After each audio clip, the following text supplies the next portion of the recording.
We're here at the Café de Paris in the heart of London's West End for the launch party of the 2010 Whatsonstage.com Theatre Goes Choice Awards, celebrating the best of the 2009 theatre year. Let's meet our guests and nominees to hear what they think of the event and their reactions to being nominated by you, the British public. I'm amazed at how enormous it is. It's absolutely gigantic. So many people are here. So yeah, it's very exciting. It's the one award that really makes you feel like you're doing something right, because the people in the audience obviously appreciate it. Well, I think that's what makes it exceptional, and that's what makes it particularly pleasing. It's not chosen by critics, it's not chosen by theatre managements, it's chosen by audience members. That makes it all the more special because, it's great, any awards, and you get voted for by theatre critics and all that. We all know that they've got perhaps a hidden agenda, but the general public haven't got a hidden agenda. They come and see the show, they like it or they don't like it. And so I think it's a brilliant award scheme. By the public, I know, it couldn't be more flattering, could it? I mean, it's the best that it could be. We live in a democracy. I'd imagine it's first past the post rather than proportional representation, but you never know. Lots of them must have voted because we only opened a week and a bit ago, so they've clearly been on there typing away in their droves, and I think it's because of them as well that the show is extended. We've extended the show a bit because they will go mad for it. Yeah, I think people want a good comedy at this time of year. To know that people enjoyed not only my performance but the show as a whole means an awful lot. It's good, I guess, because it's it's not critics, so it's it's good. That's a terrible answer, sorry. It's really, really nice for people to sort of vote you in, because when doing a show, you sort of always wonder, what are people thinking of this? Well, I think that's got to be a good thing, isn't it? Because otherwise it's just too much in the hands of the critics and the panels. Far more wide-ranging than the standard theatre awards. People do vote with their feet, sort of thing. A lot of the time the other awards, it's either from a critical perspective, which is great, but it has its limitations, or it's from a kind of peer group perspective. A nomination that's given by the public it's really, really important. It says a lot about the industry as a whole. London is astounding, and so it's exciting that such a range of work is covered. That's what I find really exciting. I'm such a theatre fan, and it's just nice to be involved in the whole West End scene, really. It's always been thriving, but particularly at the moment everyone's saying it's thriving more than ever. The West End seems to be going through a very good time. I think there are a lot of plays coming in that have been doing very well. I mean, I haven't seen much this year because I've been working all the time, but I did go and see View from the Bridge, which I thought was wonderful. Cock at the Royal Court is just the most perfect bit of theatre I've seen in a long time.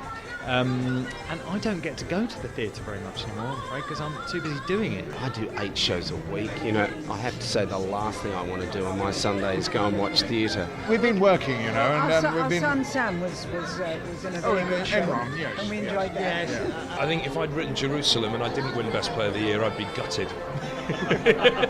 I went to see Endgame the other day. I'm friends with Miriam Margulies and Mark Rylance, and they pretty much make you want to stop acting because they are just a different league. It's great to see, a lot of new productions that are in, exciting new actors that are getting nominated, and, it's great to see Jason Donovan up there as well, man. It's great to see him back and in such a wonderful hit show. Great show, great entertainment, great Australian product, with a couple of good Aussies in there as well. I mean, ticks every box. It's strange being nominated for awards. You always hope that the ones that the audience vote for will be the ones that you get, so yeah, it's really real thrill. Very, very upset that I haven't been nominated this year. I come every year and drink free booze and still, for some reason, not nominated, even though I'm very tall and I often wear a wig. So to be in a category amongst people I admire as well is a really big thing. Yes, so I'll be on the phone to my mum in a minute and telling her family. It's a great play. Katori Hall has written us a gem.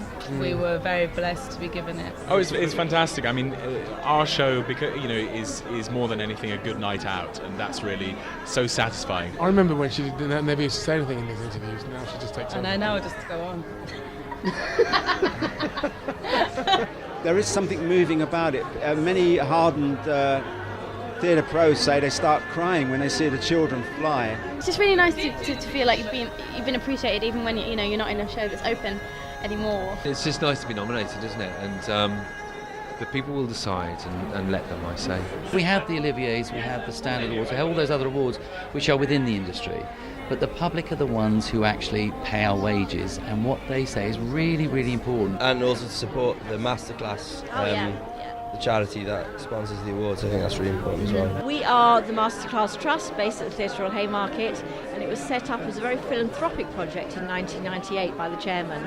We exist to work with young people aged 17 to 30, and basically to give them opportunities to work with, learn from, and really be inspired by the leading artists in the theatre industry: writers, directors, actors, producers, designers, the whole range. It was an interesting experience. It was great. Ryan with a knife is never something I'd like to go through again. I mean, it was a big cake. I didn't know which, how big of a slice I was going to give out. So it's a pretty ample portion. Didn't get a taste. It was taken away quite, quickly. I don't know where it gone. I think it went in the back. I think James Earl Jones had it all to himself. And James Earl Jones read the nomination. That's pretty amazing, isn't it? The Capital Breaks. Best actor in a play. Whatsonstage really put it together, and it's fantastic. It gives something back to the fans, and the public that go and see the shows in the first place. It's just wonderful to see how something like this can grow and grow and grow, and it's up due to Terry and her wonderful team. 10 years, it's a milestone. Keep it going, and I hope I look all right-ish at the 20th anniversary.